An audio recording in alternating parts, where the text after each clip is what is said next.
Hey everyone, and welcome to Women Who Rock the Rich Center. It's the show where we highlight a female member of the Rich Center team. Today we are joined by Natalie Trott. Natalie, let's rock.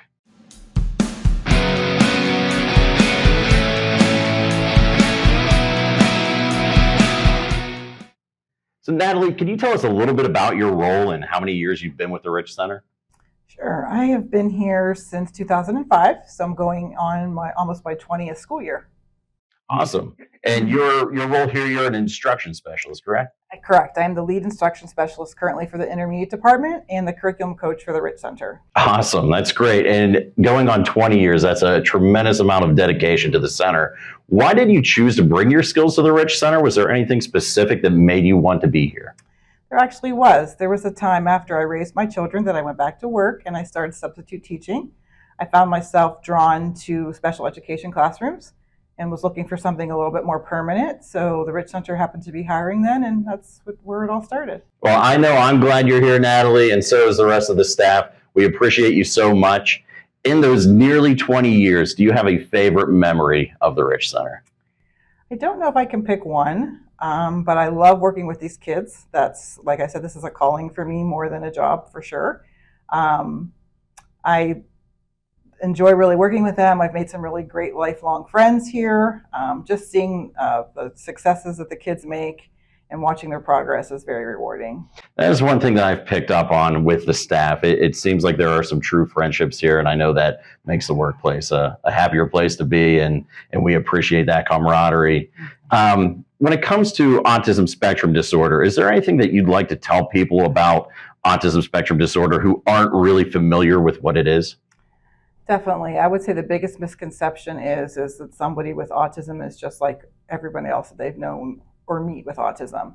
So basically to understand that they're an individual and have their own personalities, just like a typical child does, and to give them a chance, and they have, the sky's the limit. They have a lot of learning capabilities. So each child, they're their own unique person, and Definitely. You just need to get in touch with them and know who they are. Definitely. How can we increase awareness of what autism is and how it affects individuals diagnosed with autism and help those families?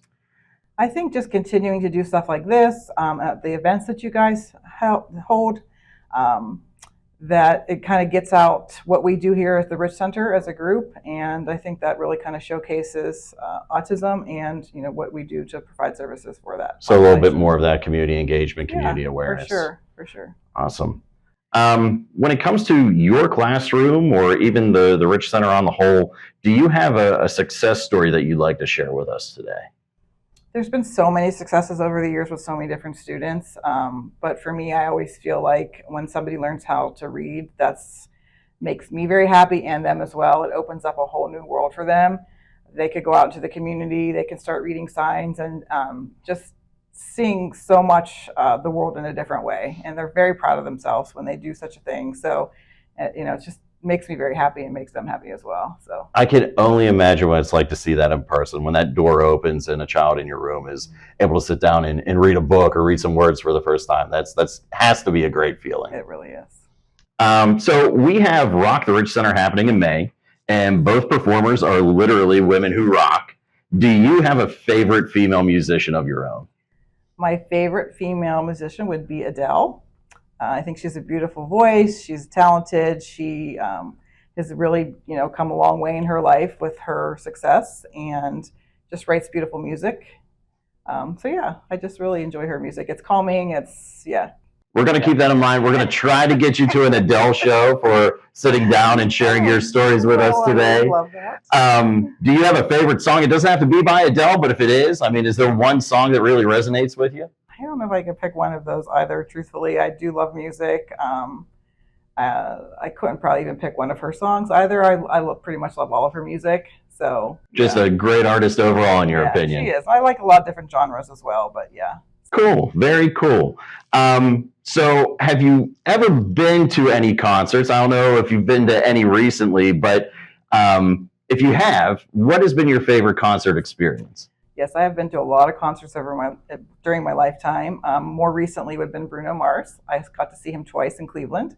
Excellent, puts on a great show, lots of energy. It was a lot of fun. So Cool. I've never seen Bruno Mars, but I've seen plenty of shows in Cleveland. I love to visit Cleveland. It's a favorite place of mine to go see some concerts and musicians. So I definitely understand that. And so to end our time here today, is there anything that you'd like to add about the Rich Center, autism spectrum disorder, community awareness, or even the Rock the Rich Center event? Any last words that you'd like to make part of this interview?